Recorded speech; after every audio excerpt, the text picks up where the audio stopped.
Hi, everybody. Thank you all so much for tuning in to our webinar. My name is Marilyn Halpern. I'm the Director of Education here at Chicago Shakespeare. And I'm Hanan Spadero, and I'm the Founding Artistic Director of Chicago Youth Shakespeare. Welcome, everybody. Yeah, thank you so much for taking this time. Also joining us in the background are Jean, Molly, Roxana, Jason, and Melina, who will be joining us soon on stage as well. Here's what we hope to cover in this next hour. We want to talk about what are the steps from tonight all the way to the finals here at Chicago Shakespeare on November 14th. Want to talk about what exactly is Battle of the Bard, what about looks like, what a Battle of the Bard bout looks like, what will your students actually be creating for each of these performance pieces. We'd like to talk about how you can go about recruiting your team. And once you have a team, how you might begin to think about structuring rehearsals at school. We'll focus some on choosing texts, and then once you have those texts with your team, thinking about cutting them. Yes, I said cutting them. So we'll talk more about that. We'll describe the workshops a bit, the prelims, the finals here at Chicago Shakespeare, and finally we'll end what might have. And if you do have questions, there's a chat function at the upper right of your right-hand corner of your screen that you can press and then ask whatever questions you might have in the lower right-hand corner. If you'd like to remain anonymous in your question, you can just write Anon in there, and we won't mention your name or the name of your school. Otherwise, we'll probably give you a shout out if that's okay. So just let us know with an Anon if you have a secret question you'd like to ask. So how do we get from here, where we are right now, to the finals in November? What are these steps ahead? We wanted to just quickly go through those road markers with you so you can see the big picture over the next 7 months. So the first thing coming up this month, and we hope to see you all there, is our Rally the Troops event, which is our kickoff event, and that happens on April 26th at the Chicago Cultural Center. Next month, you will be registering your students and sending in a preliminary roster, and we're going to ask you to do that by May 13th.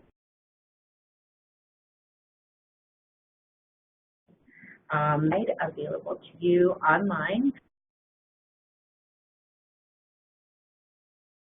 That will have. Then coming up in September, we hope that you'll be starting those rehearsals at school with the team that you've recruited, and those will be September through October. And also in September are our workshop days. So your school team will be assigned to one of those workshop dates, and they're on September 10th, September 17th, or September 24th. And then finally in September, on the 30th, we're going to ask you to send in your updated roster because we know things might change between right now or your first shot at recruiting and next fall. So we're going to ask you to send in that updated roster on September 30th.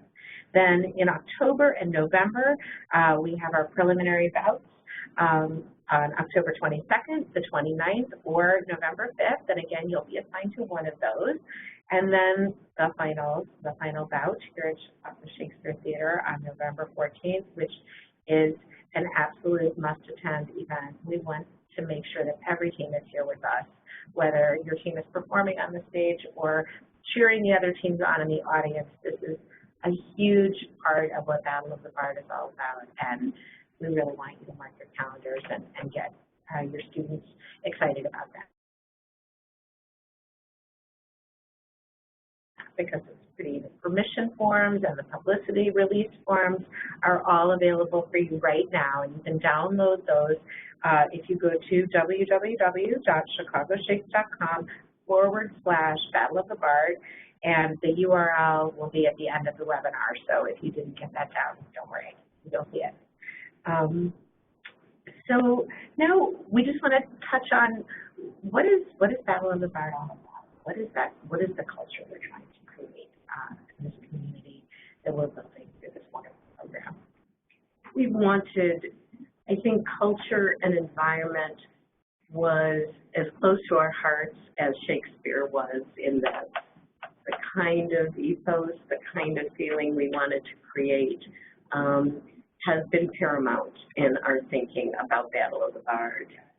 And it's really about taking the pressure off of students with regard to Shakespeare, and instead opening the door to having some fun with it and working together and building a community of students across the region. So your students will get to know students from schools throughout the area, which is a really big piece of this program and what we hope that they get out of it as a result of participating. We want students to be able to find their own voice in Shakespeare's and Shakespeare's words in their own voice. That synergy between a student's imagination and Shakespeare's amazing wealth of language and humanity, that there is something there that is unsurpassable. And we want Battle of the Bard to embody that. The Battle of the Bard was really inspired by slam poetry and the culture of poetry slam, the involvement of the audience, the fun of the event, the fact that it's very student-centered, student-driven, and we really stole egregiously from LTAB, Louder Than a Bomb, with regard to the ethos that they established so beautifully in their program, and we wanted to open that door to students with Shakespeare as well. So that's the feeling, the culture of Battle of the Bard that we're hoping your students will embrace and enjoy taking part in. Yeah, having just attended Louder Than a Bomb's finals at the auditorium with 4,000 students, it's one of the most amazing experiences. And again, it was that feeling of community and mutual support that we just want to rip off and bring into our work, because it's what Shakespeare can give us. Absolutely.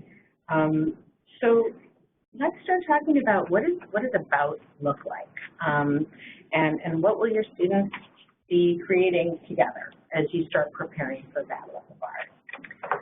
The overarching objective of Battle of the Bard, and I'm going to look down here because I want to get the words right. We want to create an environment in which students can play with the endless possible interpretations that exist within Shakespeare's words, while still making sure that all pieces in, about, and all schools can perform on an equal playing field. And to this end, we've developed some guidelines. We've tried to keep the guidelines as brief as possible and as positive as possible, giving as much elbow room as we can to you and to your students to reach those endless possible interpretations that we just referenced.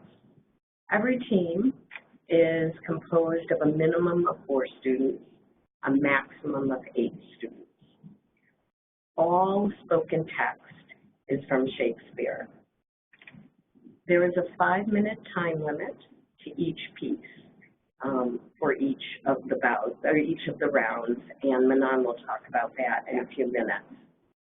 Before the timer starts, each team will introduce themselves by taking the stage, saying, "We are such and such high school and we own this space," and then one person from the team titling the piece. And this is a little different from last year. The title of anything helps locate the piece and the audience. It gives context can also give point of view. So the title is not, you know, Romeo and Juliet Act 3, Scene 2. It's not even necessarily Romeo and Juliet. It is creating a title that makes sense to you. It can be creative, it can be playful, it can be tongue-in-cheek, it can be serious, that helps our audience enter that particular piece, because so much of the audience won't know all of the text that we'll be hearing on stage. Another way that we really help establish this level playing field is by making sure that all of the pieces are performed without the use of props or costumes.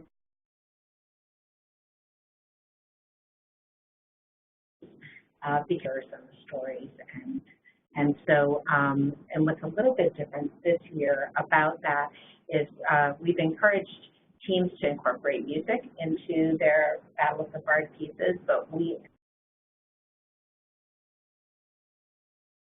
are asking this because, again, we want the focus to be on the students, on their performance, on their interactions with each other and with the audience.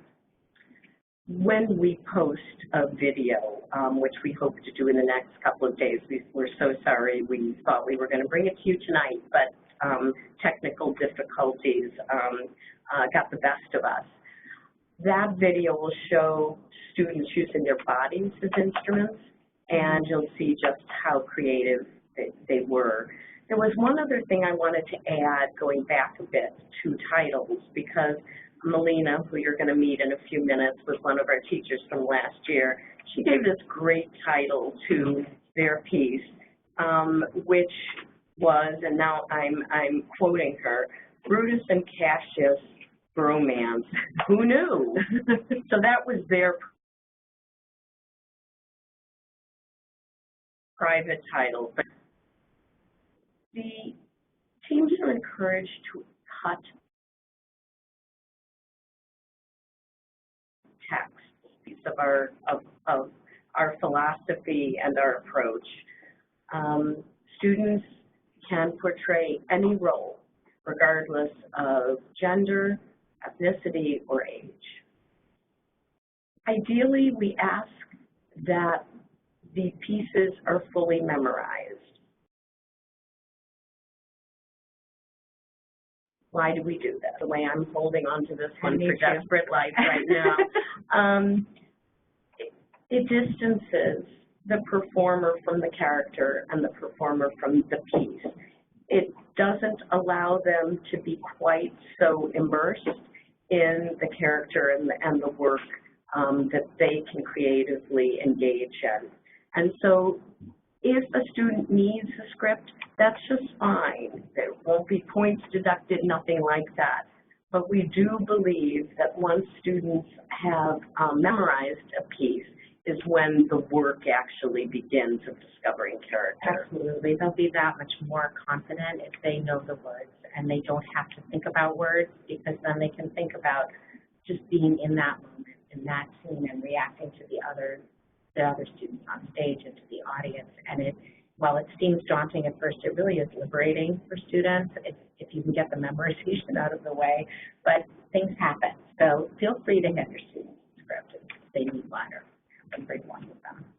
The last guideline is if you are working with bilingual students, and we hope some of you will be, though Shakespeare's words are what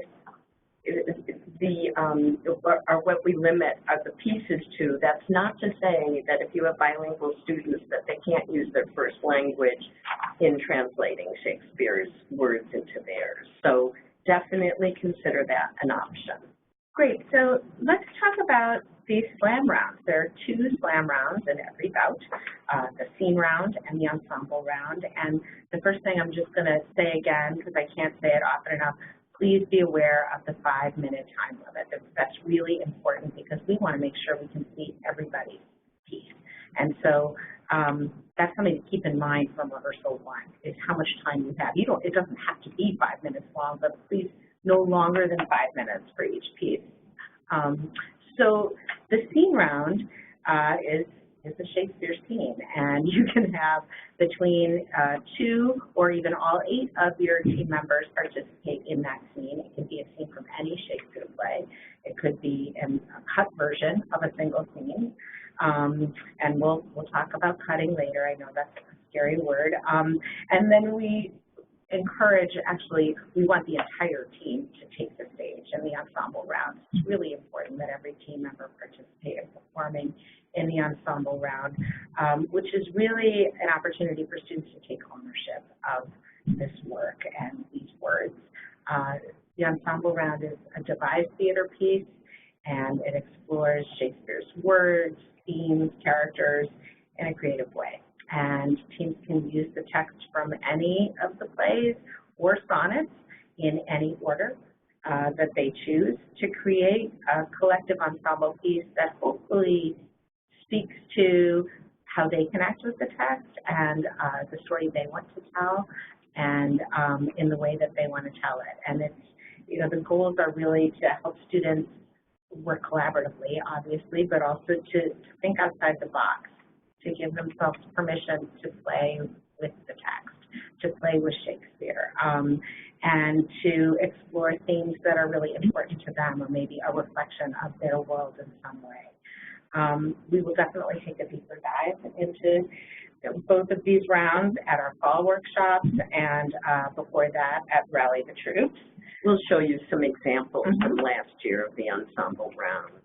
Yes, and speaking of Rally the Troops, it's right around the bend. It's coming up on April 26th at the Chicago Cultural Center. It's our kickoff event, and it's really the first of several times that your students and you will be able to meet and collaborate and get to know the bigger community involved with Battle of the Bard. And we've invited, you're invited, team coaches, students who are returning from last year. We would definitely love for them to be there. We'll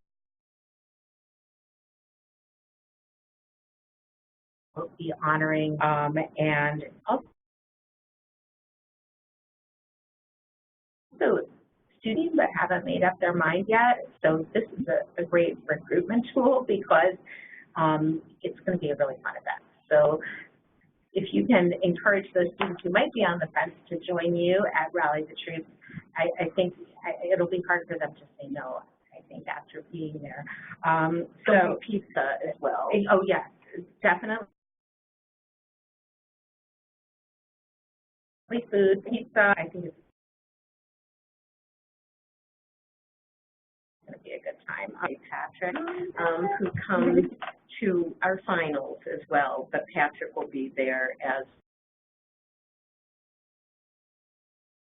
our DJ at Friday. So please register for Rally the Troops and join us on the 26th. So it's going to be a good time. Yeah, and I this, again, the culture that we're trying to create in Battle of the Bard, that it isn't about the competition, it's the points are not the point, that it is, if that sounds familiar to LTAB people, that we are starting from now to create this ensemble that begins in the school and ends across the entire Chicago community. I want to introduce to you this third person we keep referencing, and that is Ms. Melina Luna. And we all here.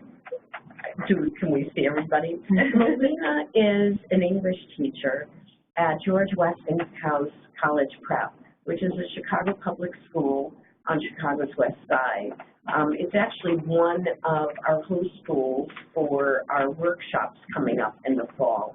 Melina and her team got involved in Battle of the Bard last year, and so we wanted her to be an expert voice to talk a little bit about, from a teacher's perspective, just how you went about recruiting your students. Yeah, so Absolutely. I got an email. I try to be at Chicago Shakespeare Theater whenever I get the chance. And so I got an email talking about this Battle of the Bars business, and I might not have even read the whole email before I just replied and said, yes, absolutely. So then it was time to recruit a team. So, of course, I announced it in all my classes, right? That's the easy thing to do. But last year I was teaching 4 sections of seniors, and it was in the spring, which is a modification this year, and I think a good one. Spring can get a little bit hectic, and, you know, seniors have prom, and they think they've already graduated, and so I really pushed hard with my sophomores, especially because I knew we were going to be reading Julius Caesar coming up soon. And so knowing that, there were also some sophomore classes going on during my prep periods. So I also kind of went into those. But to be quite honest, like I didn't inconvenience myself at all. You know, I went into those few classes and I came up with a list of between 20 and 30 students, got their email addresses, they were interested, fantastic. So I decided on a day for our first rehearsal. I sent out an email to those 30 or so students, and when the day came for the first rehearsal, I had 8. So definitely something to keep in mind. This year I will be casting a much wider net, because if 30 gets you 8, you know, that could be problematic. I was hoping for more, although only 8 students can perform. Like, you know, I saw the list of students. I knew some of those kids, and I knew that not all of them were actors, right?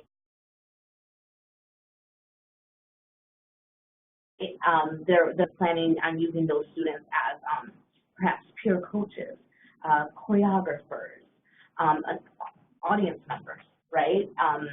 So I did kind of want more students,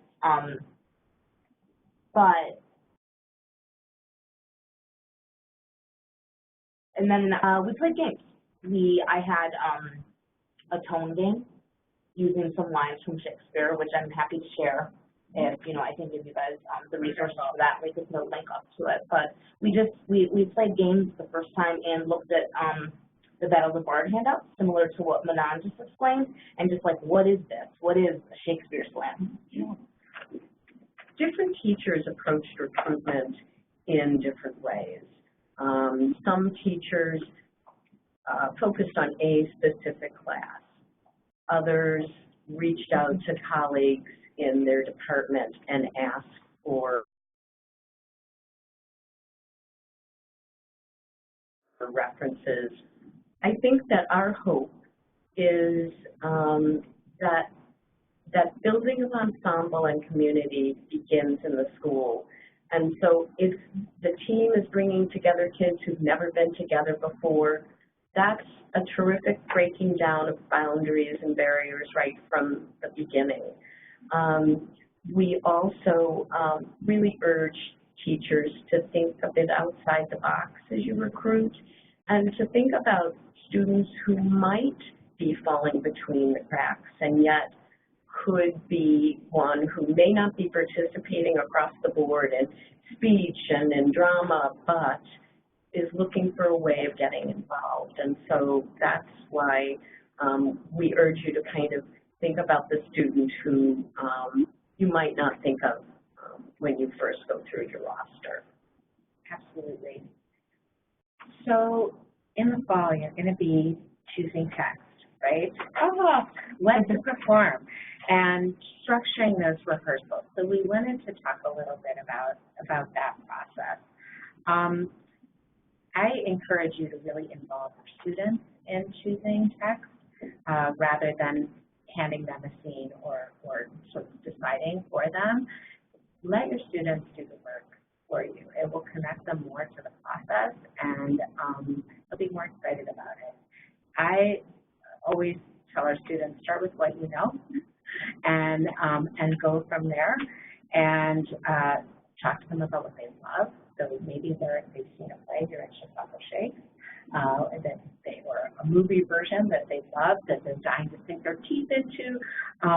what are they hoping to explore? Maybe, you know, there's a play out there that they've heard about and they don't know it and they want to get to know it. So really let them drive that conversation, and the material, if we have 10 cauldron scenes or 15 or even 20, it doesn't matter.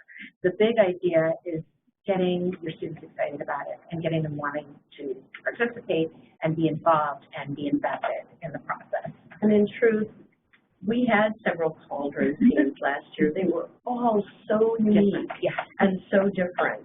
And it was because each group of students brought themselves to it. And another thing to think about is, how does this particular composition of students, this group of students, inform the kind of text you might choose, whether for a scene or for your ensemble piece? What themes are they interested in showcasing? What are their strengths as individuals? So if you have a dancer in your group, include some movement, right? Like, let kids showcase what they love to do and what they're excited about sharing, and think about what's missing. You know, what might bring this group together more?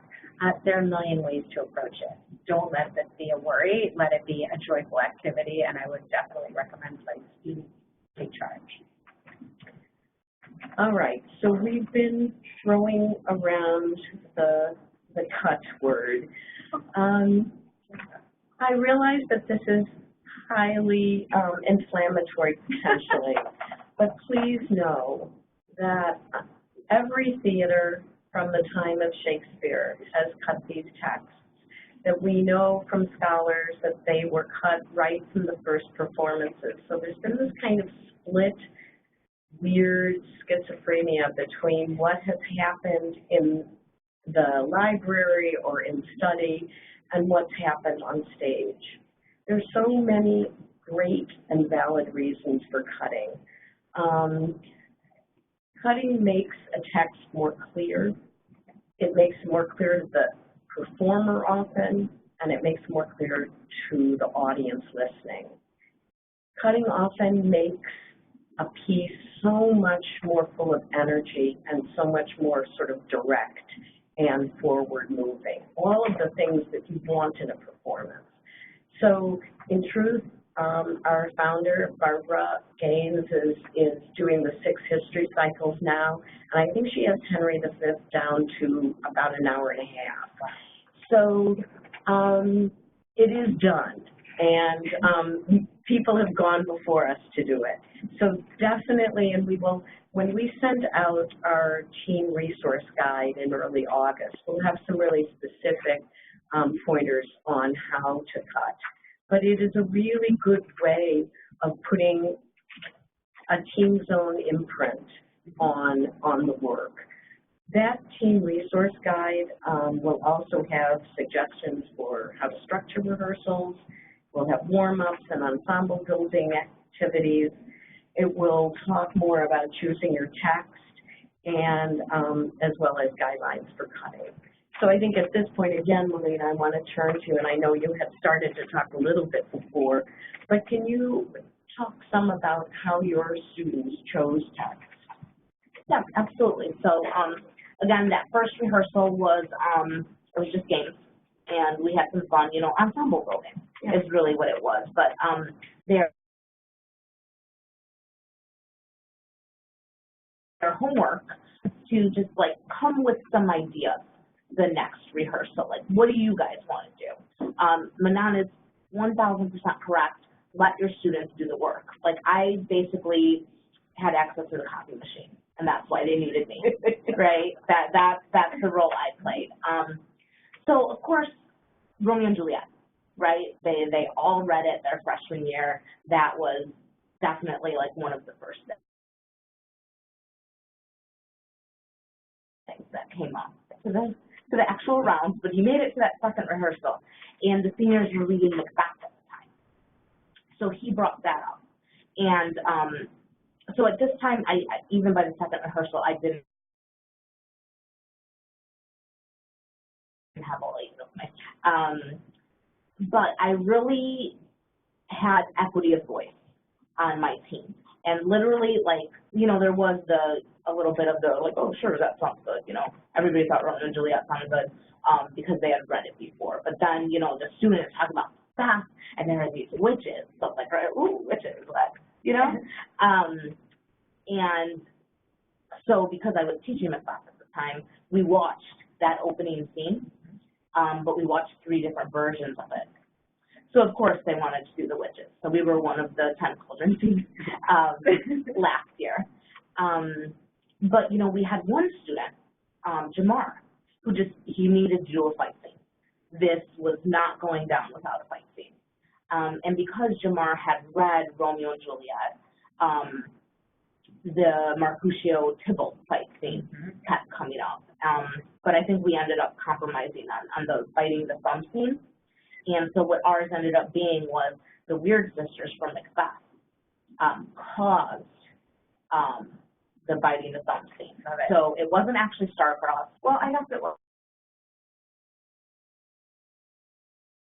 But because they are fake. Ensemble piece. That was our ensemble piece, correct. How often did you guys meet? Like, how long was a rehearsal, a typical rehearsal? We met 1 day a week. We couldn't like coordinate schedules to do more than that, for about an hour and a half. Cool. And that was totally doable.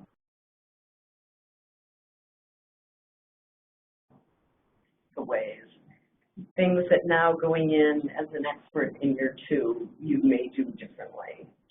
So I definitely cannot give you any great anecdotes about how we came up with our scene. So our ensemble, it was fun, it was great, we were all invested, and then all of a sudden it was about 10 days until the competition, and we hadn't even started thinking about a scene yet. So that won't be happening this year, right? I think we're going to choose both at the same time. That was definitely a takeaway for me. For my students, and I'm not just saying this, and I think I would even be able to get them to admit this in public, really that ownership, right? When you say Shakespeare in class, even in an 18th literature class, where these, you know, something comes into their eyes, and I think it's fear. And, you know, there's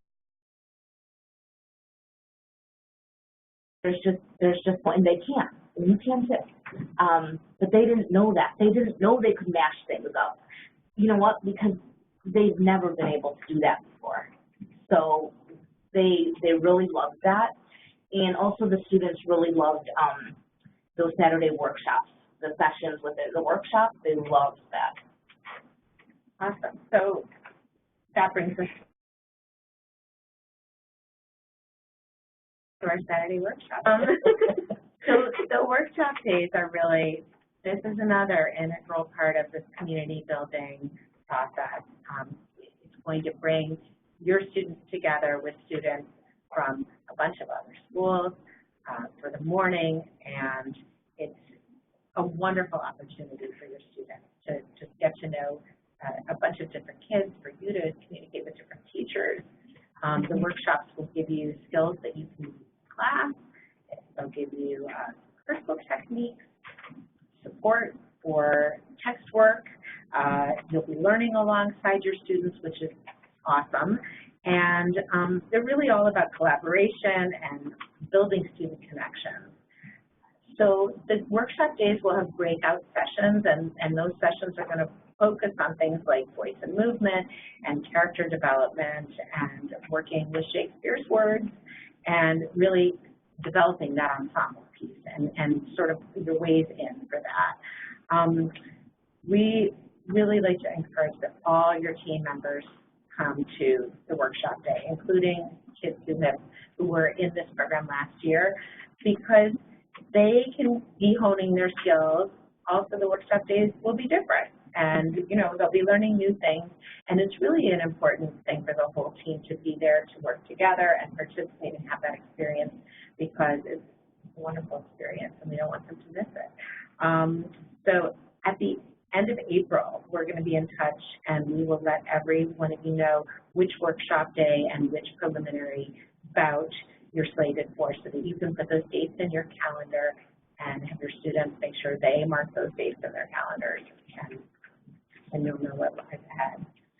Which will help you too, we think, as you start to recruit students, so that you've got those dates in your hip pocket already.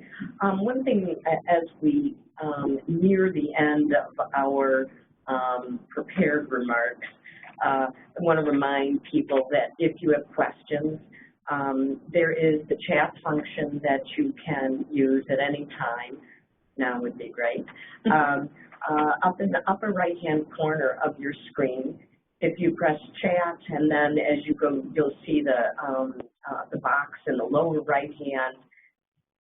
Type in your question, press send, then to see our faces again, go up to the upper right-hand and press participants, and you'll see us.